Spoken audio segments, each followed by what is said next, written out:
it's just me, Jen Kim, and Happy New Year 2017.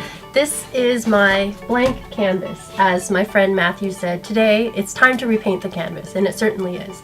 It's snowing here today in Hoboken. I love it. It's beautiful. It's been going on all day. Not too much accumulation, but just very pretty and floating around, which I love. So we're all comfy and cozy inside today. I'm really grateful to my friend Amy for telling me about this book. I'm going to fill it in every week. It's weekly journaling, inspiration for positivity, balance, and joy. So every week you fill in a different list. So we'll see how this goes for the year. So we are talking about New Year's resolutions for 2017.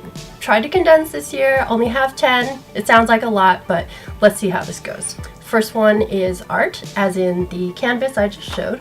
Also, my friend Kate and I bought some watercolor supplies, so we're going to try that. I've seen so many tutorials online that are just really, really pretty, and they look easy, but like so many things may not be as easy in actual practice. Number 2 is dance. I miss it so much. I used to take ballet when I was in high school and some in college, and these are my point shoes. I would love to get back into these, but that is really difficult to do. I don't know if my feet can stand these anymore, as it was really hard even when I did do it regularly 4-6 times a week. But shout out to my friends Jen and Renata. I miss you girls so much. It was so fun to be touring around with you, driving in my parents' minivan and going to McDonald's after ballet class. Jen had the fortune of being in the dragon costume with me when we did the Chinese dance and the Nutcracker, so yeah, good times. But what I want to do this year is ballroom dancing. I want to try it. I've never tried it, and I love this video. I would love to dance like this. So if anyone knows what Ed Sheeran is doing here, what type style of dance this is, I'd love to know so I can go learn.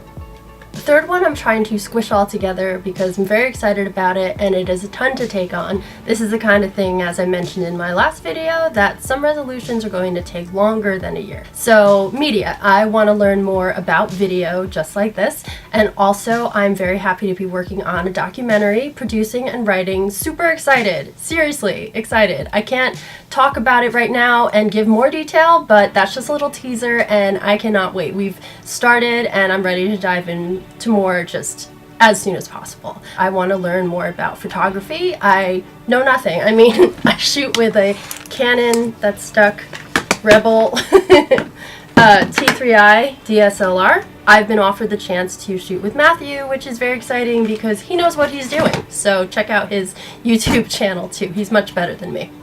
I just saw La La Land, the movie with Ryan Gosling and Emma Stone, and he was a jazz pianist in the movie, and the score is just wonderful, so that really inspired me to get back to it. And I'd also really love to play the cello again. I was not nearly as accomplished in that. I just started in college. I don't have a cello anymore. My friend was selling hers. Totally should have bought it. Did not. P.S. On La La Land, Emma Stone and Ryan Gosling did all of their own, I guess you could call them stunts, but just talent. I mean, they did their singing, they did their dancing, they did their music. I mean, Ryan Gosling learned how to play all of the songs on the piano by himself. None of the close-up shots are doubles. I'm so impressed with that. He's gorgeous, he's talented. Emma Stone has a beautiful voice. I loved this movie. Seriously loved this movie. It inspires you to be creative and do what your heart really wants you to do. Very exciting. So number 5, software skills. I would like to learn other editing software, things from Avid that my documentary editor friend told me about, to Final Cut, Adobe Premiere, After Effects. Those are things to explore along with everything else on the list, but yes, goals for sure.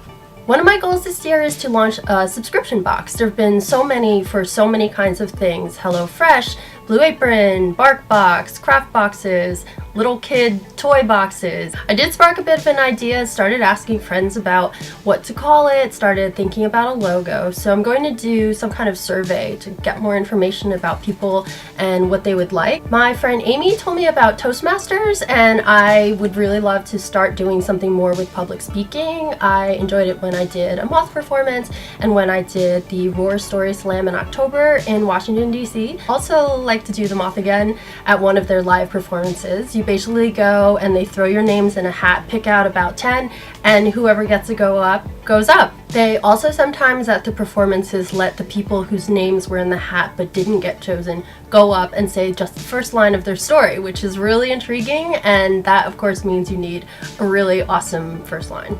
Number 8 is kind of weird. I have this idea for a toy, and my dad is very technical. He was an electrical engineer with AT&T, which became Lucent. He was there for 40-something years. Go Dad, that's incredible. And so working with him, I was talking about an idea, and I also have a friend who is a toy designer. So this is another little pipe dream, something I think about sometimes, crops up now and then. So maybe this year I'll actually do something with it. Number 9 is writing. I've really enjoyed some of the things I put together in the last year, including the Moth performance, where I was coached by Cindy Freeman, who works at Planet Girl Productions. She taught me how to craft a story and give it this structure, and that there have to be risks involved and a turning point and resolution.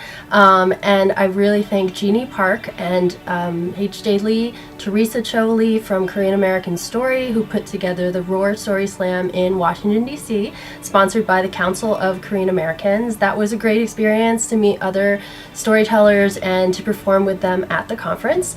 Number 10 kind of is not really a number because it's just a given. It's eat more food, travel more, kind of the things that everyone wants to do. I like to eat, I Instagram food, I try different foods, I cook and bake, etc. So just more of that all year, for sure. So thanks for watching and tuning into another list post. I definitely got lists from my dad. He has, I think at last count, over 250 things on his to-do list. So I have less than 10% of that. Bad at math, but still.